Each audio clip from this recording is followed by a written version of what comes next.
All right, Matt, we are back yet again for another episode here of Night Brothers Commentary. Coming at you with what I think is going to be a really cool conversation on something that I know hits home for both of us pretty closely, and something that we've kind of promised over the last, I don't know how long we've been talking about doing this, a couple of weeks. Yeah. So tonight is Love on the Spectrum, which is referring to a Netflix series that we both watched kind of over the COVID quarantine months. So really excited to get into it. Love on the Spectrum is an Australian reality television show that was produced by ABC, currently available on Netflix, as I said, and it followed sort of several people who are on the autism spectrum and their endeavor, if you will, to quote unquote find love. Right? Yeah. And that's something that I think those on the spectrum and in the autism community have probably struggled with over the years. You know, even though there have been several dating apps and things like that have been thrown out there and developed to try and help, that audience connect, it seems like there's been a disconnect somewhere, or a breakdown, if you will. And we're going to get into all that tonight and kind of just talk through what this landscape looks like, where there's some opportunities, and kind of what we were able to take away from Love on the Spectrum. So, Matt, with that said, I'm going to kick it over to you to kind of let you, get into it. Yeah, so basically this series is like 5-6 episodes long, and I would say for the most part, each individual episode is really kind of geared towards like maybe 2 or 3 different people. For me, I would say probably the most interesting out of the people that we kind of were introduced to would have been Michael. Okay. Yeah, that one guy who was like really nerdy, but also seemed, at least in my opinion, like really desperate for a romantic relationship. He was very, it was very obvious how badly he wanted to find love. I mean, it was almost sickening, if you ask me. But well, and again, Matt, it was interesting to hear your take on some of this stuff, just because, for someone that is a neurotypical, such as myself, right? It's always interesting to see how you perceived some of the characters and how I was perceiving some of the characters, right? Yeah. Because while you say it was almost disgusting, right? how desperate he was, I just felt, as a bystander kind of watching Michael's story, it was like, I could tell it was something that he was struggling with. Maybe he did show a little too much desperation that was maybe off-putting. Oh, yeah. To me, I mean, that desperation was just so off-putting. Like, like the comment about him having a future wife and saying, like, nothing made that man happier than to be your husband. I mean, oh my God. Like, pump the brakes a little bit, man. I mean, jeez. It was a little melodramatic. Yeah. He, but here's the thing, Matt, and this is, again, as a neurotypical, somebody who's kind of on the outside looking in and obviously have, kind of been, very aware of all this through our experience together, as brothers. It is, you certainly feel for somebody in that situation, because I don't think he realized that his desperation was probably hurting him in his endeavor to find, quote unquote love. And so that's the hard part being on the spectrum, is a lot of times, when you're trying to, and I'm not trying to speak for you, but when you're trying to have a conversation, you're not always certain that you're coming across the way you intend. Right? Yeah. And that's true. And to be fair, I mean, part of the reason why that really kind of disgusted me was the fact that it kind of reminded me of my younger self. Okay. Because definitely during my teenage years and my preteen years, I was definitely the same way. Yeah. I mean, I don't know if you noticed that, but I was just so desperate. It was not even funny. And Matt, you know what? It makes more sense now that you share that, why you probably didn't identify with Michael's storyline as much, or I shouldn't say didn't identify. You obviously identified it from a previous point in your life, but you weren't as enthralled with his strategy, given some of the pain points that you had when you were younger around that. Yes. And that's interesting to hear, because I do think, this is, it's human nature, right? I mean, there is a certain level of the human experience, whether and again, this doesn't matter what your sexuality is, right? Yeah. You're looking for that relationship to find a partner or someone that you can share a special bond with. Yeah. Right. And I think, that's something, to your point, that starts at a young age, and maybe you're not even consciously aware of it, but you're trying to put yourself out there and not necessarily always understanding the feedback you're getting from the people, right, that you're putting yourself out to. Takes time, takes practice, I think. And, for someone on the spectrum, again, because so much of that interaction is verbal communication, as we saw play out in this series, Love on the Spectrum, I think it is a challenge to always make sure that you're giving and receiving the right feedback. Yeah. Right. And I'm curious, Matt, what was that experience like for you in your younger days when you felt like you were being too desperate? Do you think that desperation was off-putting to those around you? I mean, granted, me looking back on it, I would probably say yes, but at the time, I probably didn't see it. Yeah. I mean, maybe just because I was just an idiot teenager. I mean, let's be real. I mean, most teenagers are idiots, regardless of whether you're on the spectrum or not. I was going to say you're definitely not alone in that feeling, I guess. In terms of, we've all put ourselves out there and it not work out. I mean, that's just, again, that's part of the human experience. But it does seem like as autistic individuals translate or transition into adulthood, some of these problems still linger around. They look different, right? And that's what we saw between, all these different, I call them characters, but all these different individuals that we saw in the series. They were all struggling in their own unique ways, right? Yeah. So, we kind of touched on Michael, and I'd just like to kind of maybe ask you, let's maybe go through a couple other of the quote unquote characters, and just who was someone that you thought was maybe you liked their approach, or you felt like you connected with them or understood, where they were coming from. Is there anybody that jumps out off the page to you? Oh, man. That's a good question. I would say, I'm not entirely sure, but I kind of want to say Jessica. Okay. Yeah, and she was the girl that dated Kevin at that Japanese or that Asian restaurant. Yep. I mean, to me, I don't know. I guess maybe our shared interest in video games is what really kind of drew me to her. I was going to say, I knew you were going to say that because she was a gamer, and Kevin was not. Oh, no. And it was very funny to watch them interact because she kind of called him out. She was like, "Oh, you're not a gamer?" Yeah. And he was trying to fiddle around with I think it was like a Wii. Yeah, it was a Switch Pro-Con controller. The Switch. Okay, so they had a Nintendo Switch, which for the audience, if you don't know what that is, it's like a handheld Nintendo console. Well, technically, it's kind of like it's basically a hybrid between a traditional console and a handheld. There you go. Well, they had him at dinner, and it was very funny because this Jessica found out very quickly that the guy that she was on a date with was not much of a gamer, and she was pretty much beating his rear end in Super Smash Brothers, I think it was. Yep, it was. Which was pretty funny. And, I thought, Matt, it was very refreshing to see that interaction, understanding it's a blind date. Yeah. Right. And how open she was about, I'm a big gamer and you're not. Like, that may be an issue. You know what I mean? Yeah. There was no beating around the bush, I guess I would say. And honestly, and that's kind of what I enjoyed about that date, Yeah. I mean, they left it on good terms, but they kind of understood that they weren't really right for each other. Yeah. And I think that's a good thing. That to me is, it's got to be the first step, right?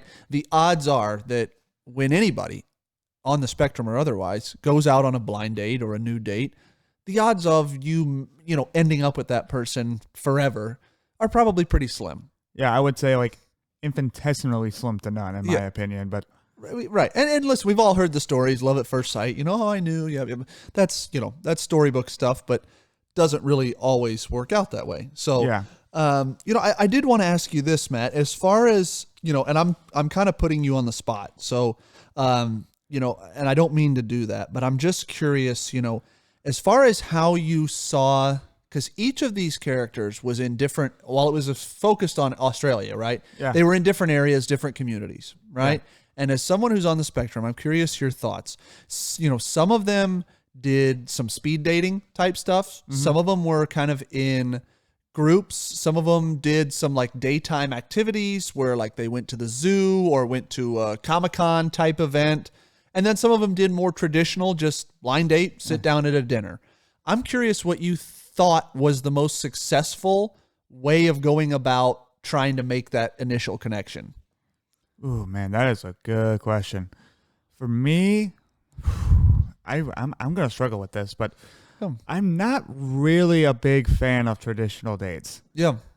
I don't know. Maybe it's just because of all the formal attire and whatnot, and you're just kind of expected to put on a certain, show or act, if you will. There's a pressure there. Yeah. Yeah.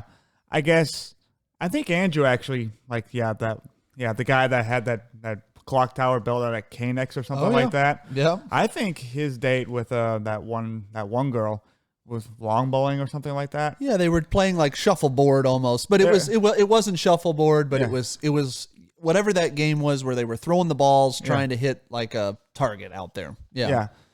I mean, I would say those kinds of dates are really kind of my preferred style just because I'm very competitive myself. So for me, just getting any chance to really kind of express that edge. Yeah. But also, I don't know, just kind of be more informal, let the conversation kind of flow, do its own thing. Yep. I don't know. I guess I just kind of prefer a more an informal but competitive kind of environment, if you will. Yeah. And Matt, I listen here.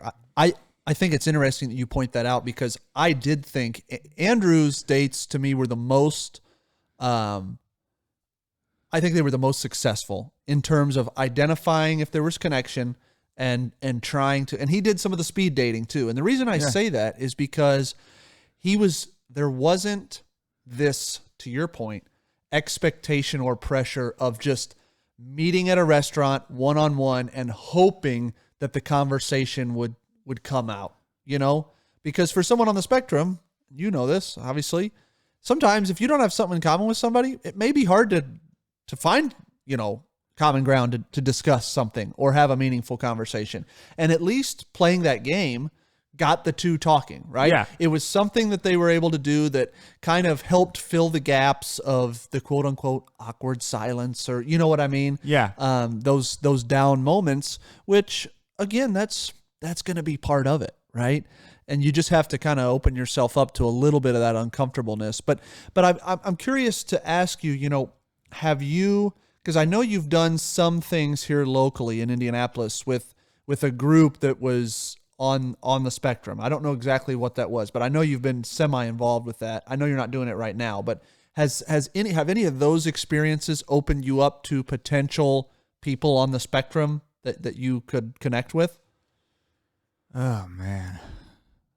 I mean, to be honest, it's been so long I kind of forget their names. Okay, that's fair. So to be honest, I mean, I understand why you would ask that question, but honestly, I mean, since it's been, I want to say at least 2 years actually. So yeah, I mean, I guess my memory of my shared experiences with them are not necessarily.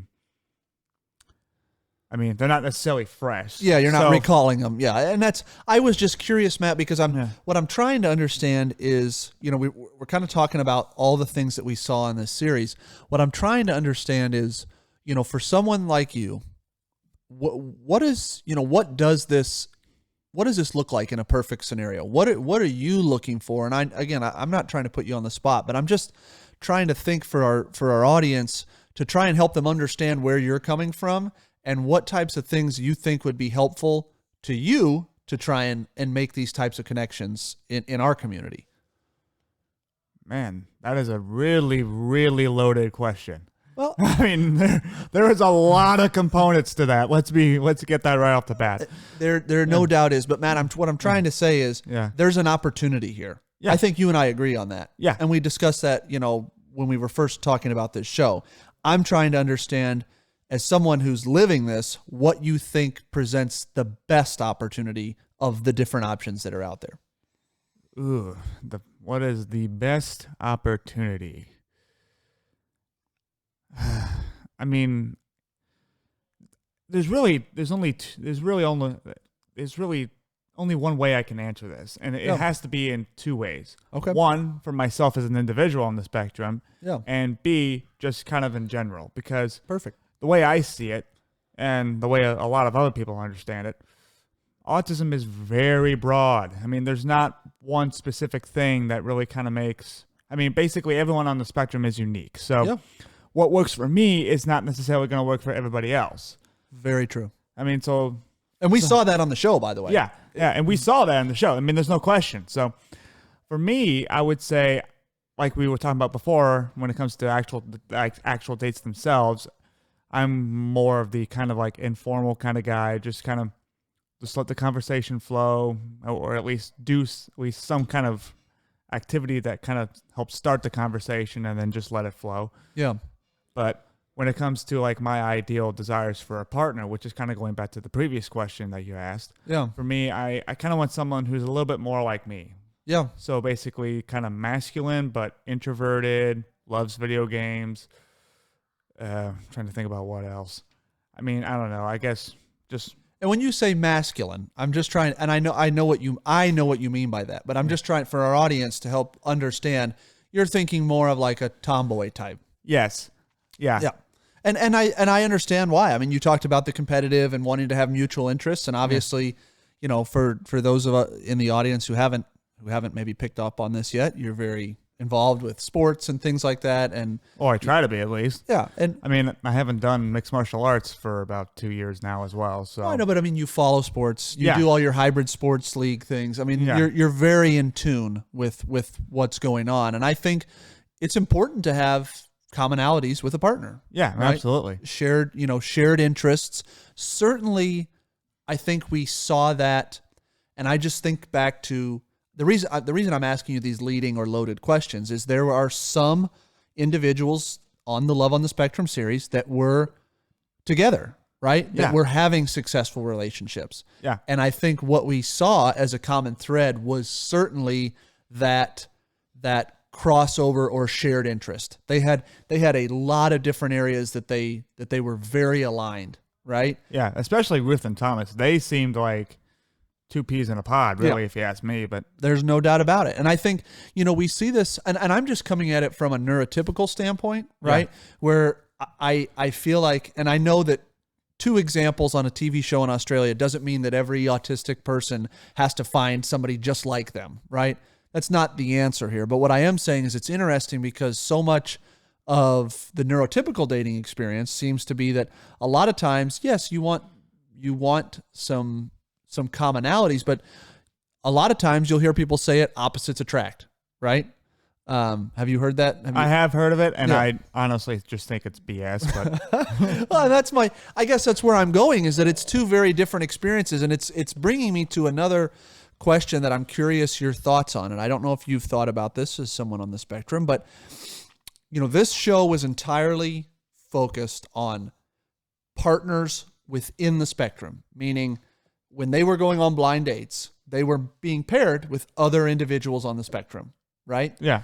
Do you think that there is an opportunity for neurotypical and on the spectrum individuals to have a relationship together? Or do you think that because there's just such a different experience there that it couldn't work?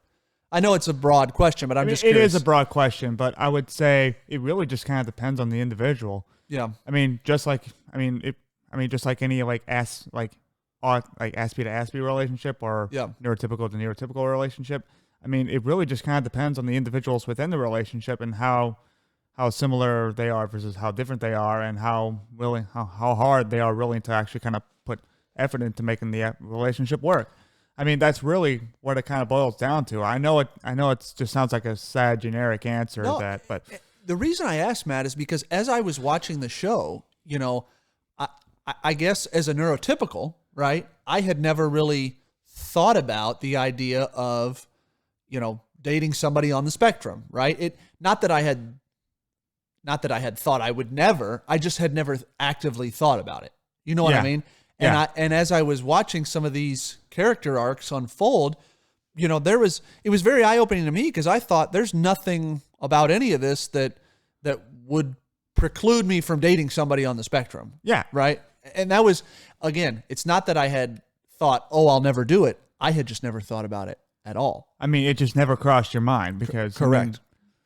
I have a brother, and I have a brother on the spectrum. So for somebody if I'm not thinking about it, you can probably bet most other people aren't either. Yeah. And I'm just wondering if there's an opportunity there. You know, the reason I say that, Matt, is because if you watch some of the dates that broke down, right? Some of the dates that we watched on the show that were unsuccessful, a lot of it, I think, was breakdowns in some of the anxiety around the communication, right? I mean, that's definitely part of it, but I think something else that really kind of contributes to the anxiety is just how different they actually were. Like, fair enough. Yeah. Because I think that is what really helps contribute to anxiety and what really kind of causes any date or even romantic relationship for that matter to basically collapse. Yeah. And Matt, that's a good point. I guess my point was, you know, if you're trying to pair two people together, right? Yeah. Who already potentially, and your point is really well taken about everybody on the spectrum is unique. No, like just because you're an Aspie or you have autism doesn't mean that you think, act, or experience that autism the same way as the next person. Yeah. Right? So, but my point is there seems to be, at least on this show, there was a consistent thread around some level of social anxiety. Yeah. And I'm just wondering if, you know, putting two socially anxious people together in a situation, to your point, that's already got a lot of, you know, pressure on it. Yeah. I'm just wondering if that is why we're seeing such a lack of success dating within the autistic community. Because if you look at the statistics, they're not great. I mean, to be fair, I mean, you're probably right on the statistics, and I think you do have a point there when it comes to overly anxious people, just kind of like, I don't know. You can get in your own head about it. Yeah, exactly. I mean, because when you see them having anxiety and you're having anxiety, it's just like, oh, great, what do I do? Right. So maybe, after all, maybe there is some truth to having not opposites entirely, but some balance there, right? Yeah. You get too much similarity. There maybe is a catastrophic element to it. That's probably overstating it, but you understand what I mean. Yeah. I'm curious, Matt, and I know, let me put it this way. This was not meant to be an interview, but I know I'm asking you a lot of questions. Yeah. And the reason I am is because I'm so genuinely curious how you think about these things, especially watching this show. Have you tried any of the, you know, like Spectrum Singles was a dating app that was out for a while. Have you tried any of the means that are out there or were out there for dating, you know, in your own life? Now, here's the thing. I mean, I guess I would say it's really more of a yes and no type of answer because, I mean, as you very well know, I mean, I struggled to find stable employment for at least 5 years after I graduated from college. So really, during that time frame, I was just more of kind of concerned of like, okay, you know what, let's just get a job first, and then maybe I'll start really kind of considering dating. Because here's the thing. If you can't provide for yourself, how can you provide for both yourself and someone else? Right. And then Matt, I mean, you really kind of have to really start. I mean, you really kind of have to start building yourself up before you can really start providing for someone else's needs. There's no doubt. Not just financially, but also emotionally. And there's a lot to be said for getting your own house in order. Oh, absolutely. First. And by the way, I know we mentioned this on the last podcast, you know, when we discussed The Mandalorian, which, you know, we kind of took a hiatus on the podcast, and Matt did get a job during the last, you know, kind of couple of months here. How long? 2-3 months, something like that? That seems about right, because I joined Amazon back in August, and that's the company I now work for. Yeah, which is awesome. And I think it's great to point that out. And Matt, your answer is really well taken, is that, you know, again, I'm just trying to tie this back to the show. There were a lot of folks on the show that still were struggling to find work. Yeah. And some that still lived at home with their parents, which I think are two certain, not that they can't be overcome, but there's somewhat of a barrier there to dating in the adult sphere. Yeah, because I mean, I mean, because just based off first impressions, it's kind of like, well, okay, what does this guy do? Like, does he work? I mean, is he just like some stupid bum who doesn't want to like actually contribute anything to society, or at the very least just try to build himself up? I mean, and that's very off-putting to a lot of people, myself included. There's no doubt about it. And the interesting thing is, Matt, it's really cool, because here's the reality, Matt. You just got your job, and I know you and I've talked offline. Obviously, we're working towards kind of putting a plan together around getting your own place. Which is another step of independence. And I think what you'll start to find, and maybe this is part of what can help bridge some of this statistical gap of dating in the autistic community. You get the job, that's great. That starts to build your foundation. You get your own place, that's great. You start to, again, expand that foundation. But there is also an element of confidence that comes along with it, because you do have your house in order. Yeah. And you don't feel like you're going to have to, you have a great conversation, and then you're like, oh yeah, well, I still live at home, right? Yeah, I mean, it just kind of builds off my point. Yeah, and so it's great. It's great that you're in the position you're in now, working towards that, and then hopefully that maybe builds some momentum for you. Yeah. Because and again, I'm not trying to put you on the spot, but I think at some point in your life you'd like to have a significant other. I mean, as of right now, I mean, I'm still kind of 50-50-ish. Yeah. I mean, because I'm still trying to get my house kind of. Yep. I mean, Very fair. Yep. I'm still just trying to get my house one step at a time. Yeah. Yep. I mean, but it probably wouldn't hurt to, I don't know, just kind of like play the field a little bit every now and then. I mean, just go on a few dates, kind of see what's out there. Yeah. I mean, there's nothing wrong with that either. So. Nope. And Matt, here's the thing is, and what I loved about the show. And again, I would encourage everybody who's listening to this podcast. It's only how many episodes? 5 or 6? Yeah, it's about right. Something like that. So it's not a tough watch on Netflix. Maybe an hour and a half each on the episode length. But I would encourage everybody to go kind of see what I saw as a common thread throughout this whole thing is that the characters that put themselves out there, whether they found the love or not, they were learning something along the way. Yeah. There's so to your point, playing the field, put yourself out there a little bit. You know there's going to be some level of rejection. There's going to be some level of breakdown, right? I mean, that's just part of the game. I'm not trying to say it's a game, right? It's, you're out there trying to, be genuine, but that's just part of dating. Yeah. And so the interesting or the really cool thing was that even when there was the breakdowns, or even when there was maybe the rejection, like you said with Andrew, right? Because he got rejected a lot. He did, but what was encouraging to see from his standpoint was he just kind of took it in stride. I mean, and that's true. Yeah. I mean, because I actually put that in the notes, and we'll link that up to the website as well. But yeah, I mean, that is one of the things that I really liked about Andrew. I mean, he really seemed to handle rejection well. Yeah, probably better than most other people on the show, if you ask me. Because I felt like Michael, for example, I mean, he did kind of take it in stride, but I don't really think he took it as well as, say, Andrew did. Yeah. Andrew took it extremely well. I know there's another character on here that I know, I believe it was Mark. Mark took it very well. I know. Let me ask you about Mark. What was your thought on Mark? I'm curious. Oh, God. I know you didn't like Mark. I did not like Mark at all. I know. I don't know. I mean, to me, he just seemed like. Maybe it was just the way he talked, but to me, he just seemed like really slow intellectually. Didn't really have an ability to kind of gather his thoughts. Yeah. Or at least maybe adjust on the fly, if you will. Yeah. I don't know. I mean, and also he didn't really seem to let some of his dates, I think Maddie in particular, for example, when they went to the museum, he just kind of kept ranting on about dinosaurs, and she never really got a word in edgewise. Yeah.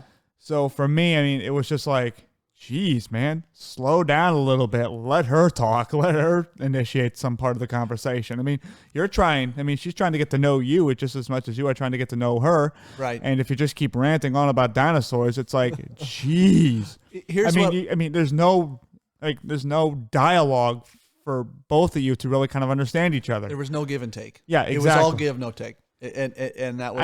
And I don't really think he seemed to learn his lesson throughout the course of the series, but I guess I could be wrong on that. No, Matt, I would agree with you by and large. I mean, listen, his dates were some of the. He had one there that when they did the where were they at? I think they went to the zoo, right? Yeah. With the other gal who kind of had the assisted.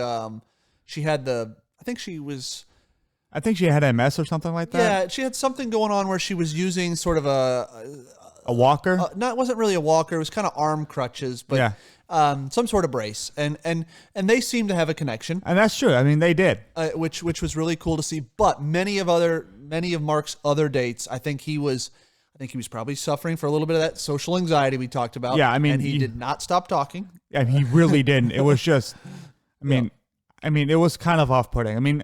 I mean, granted, I do like the fact that he was actually had a really strong, powerful interest in something, you know. Yeah, in this case being dinosaurs. He was very knowledgeable about dinosaurs. There's no doubt. And I will tell you this: he was very genuine. He took everything in stride. He was very, very sincere. Probably a little too sincere at times. Just that's probably fair when you think about it. But again, for the audience, and because I don't want to talk about things too long that they haven't probably seen yet, I would encourage everybody to go check this out and sort of see for yourself the challenges that are out there, because while many of them are the same that anybody's going to encounter going into the dating pool, for a neurotypical, a lot of them are different. And I think your point, Matt, about finding, some date type activities where you can keep, you can find some common interest, on the front end, but it just keeps the conversation from necessarily always breaking down.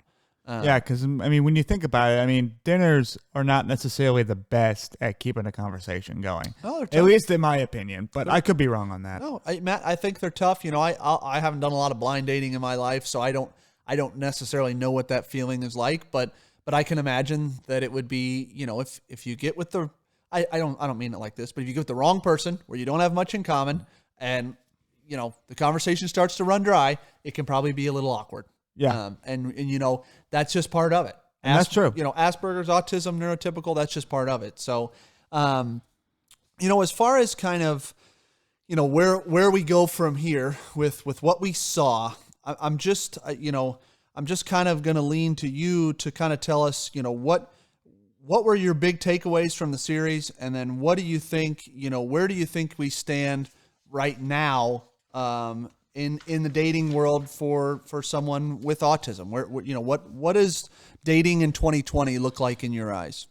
Well, dating in 2020 is basically, don't be crude.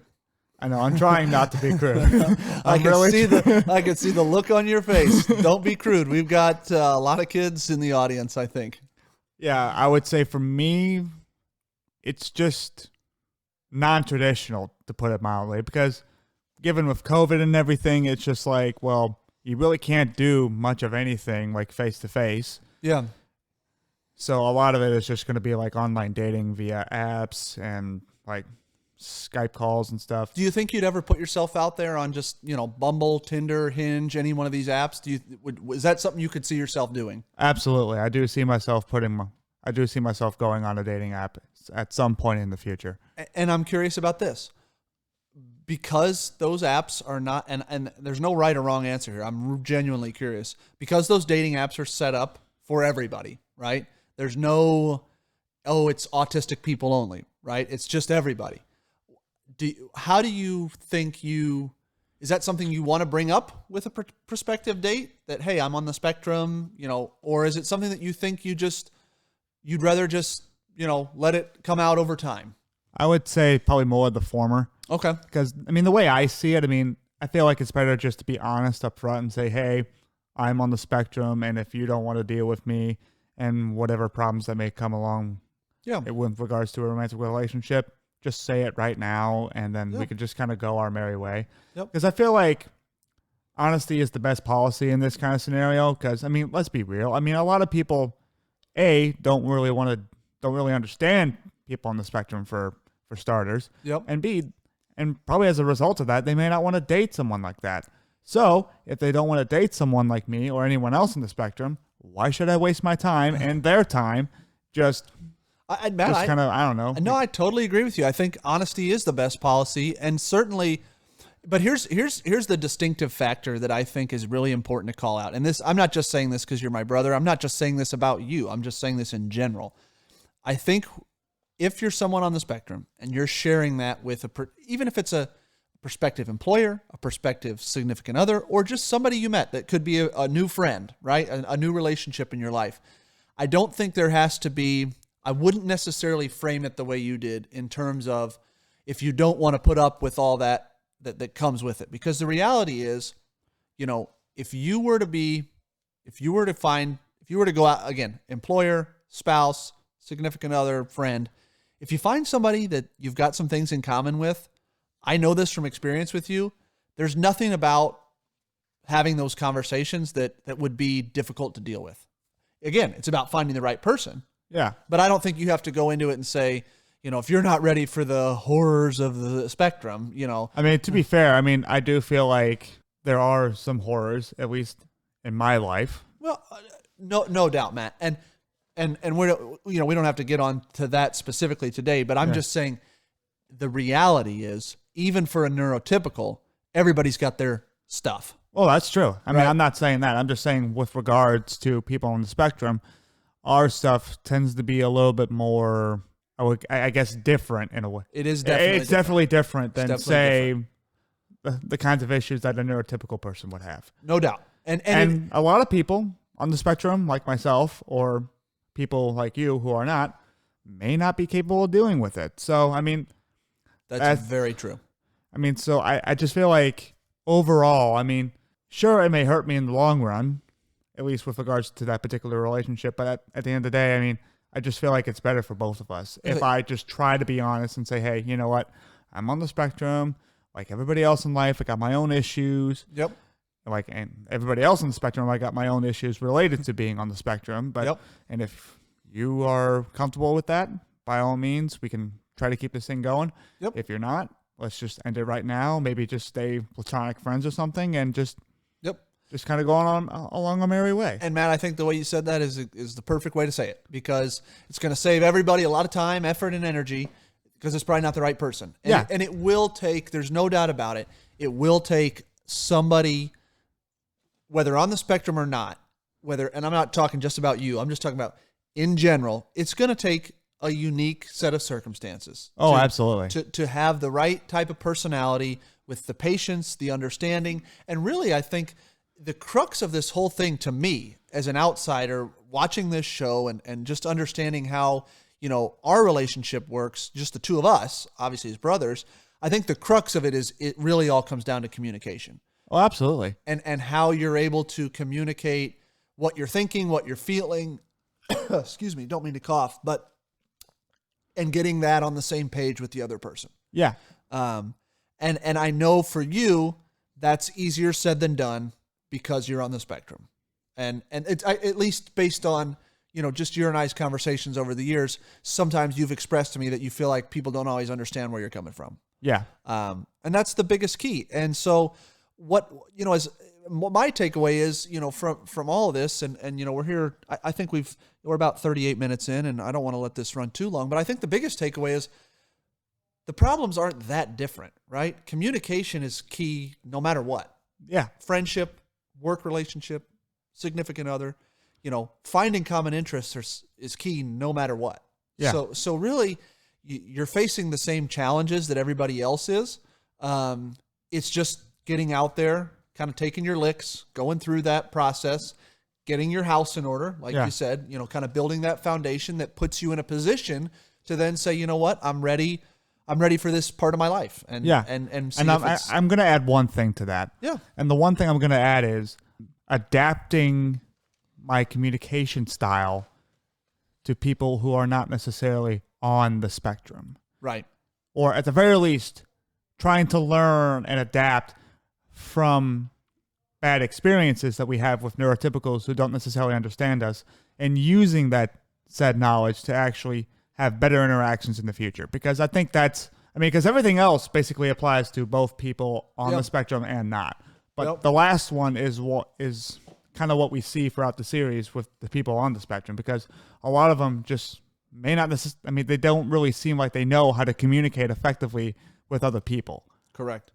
And the interesting thing, I'll say one thing to that, Matt, is it is a two-way street, though, in the sense that as much as you, being on the spectrum, want to better learn how to communicate with other people on the spectrum and neurotypicals, right? You're working to learn from your experiences and better understand how to communicate.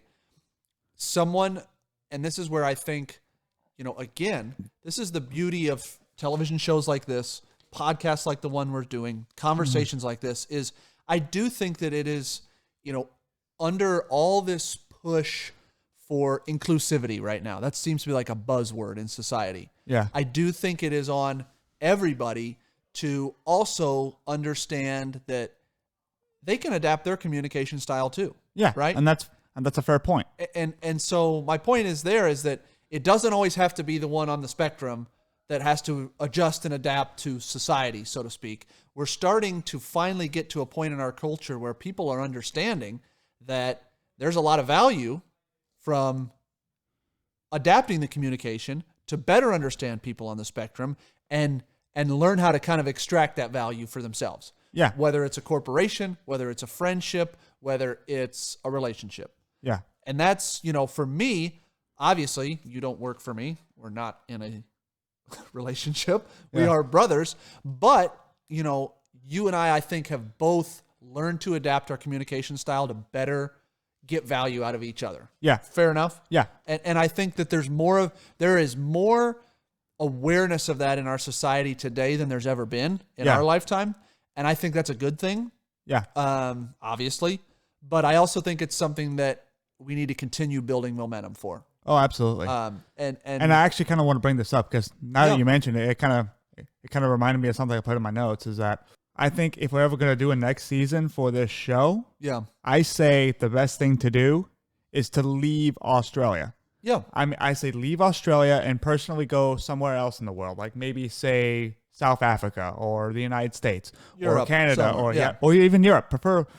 Because the way I see it, autism it's very unique, not just in terms of a individual scale, but also in terms of a cultural scale within a country. So, or just a region of the world in general. So it would be kind of nice to see how other cultures handle autism when it comes to dating. So that's just my own personal thought. Oh, there's no doubt, Matt. It was very, and again, I know we're trying to kind of bring this in for a landing, but it was very interesting to me to see how many people on the spectrum in Australia had not really understood that they were on the spectrum until 16, 17, 18 years old. Yeah. Right? That was very common here.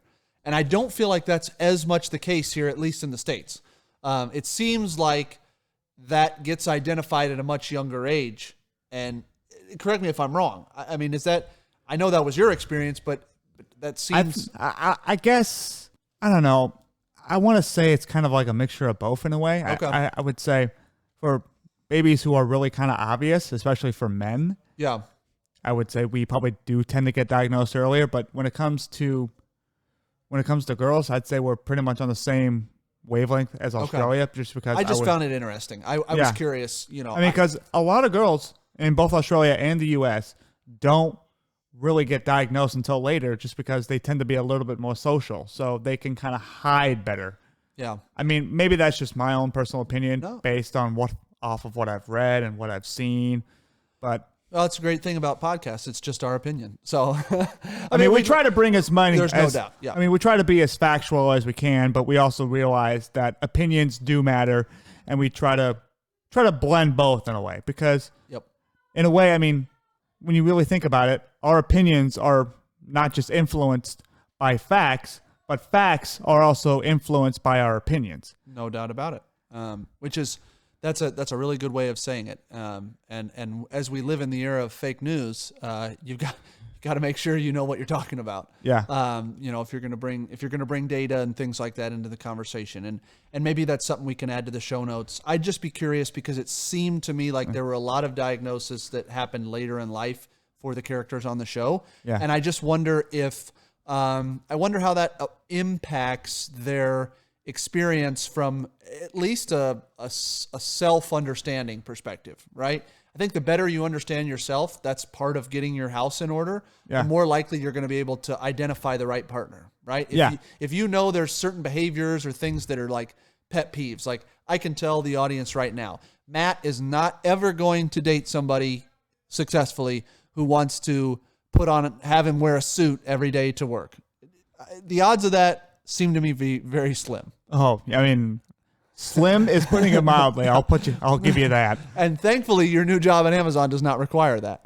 That's true. Because I don't think that would work out either. it would. Yeah.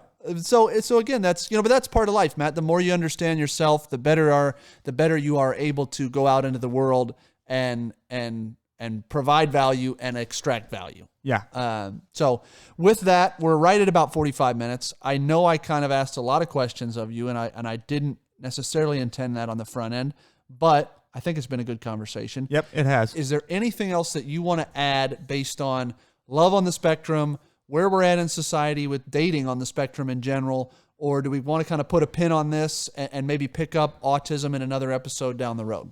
I would say let's put a pin in it. I mean, because it's almost an hour into this. Yeah. And I feel like we basically covered everything that we probably could cover. Yep. And if we didn't cover something, odds are it's probably in the notes. Yep. I mean, I'll put that on the website, like I said before. So, yeah. Well, listen, Matt, I appreciate you being a trooper here and answering. I learned something here, certainly. Again, this was Love on the Spectrum. It's an Australian reality television show produced by ABC. It's currently available to stream on Netflix. I would highly encourage anybody in the audience to go check it out. It was a fun watch. There's some humor, right? I mean, there is some humor in the show. There's some humor. It's very eye-opening, very enlightening, certainly in the conversation of inclusivity. If you watch the series, I'm sure you're going to learn something and certainly have a better appreciation for those on the spectrum, right? Yep. All right. Well, we appreciate it, guys. Until next time, this is Night Brothers Commentary, and we're signing out.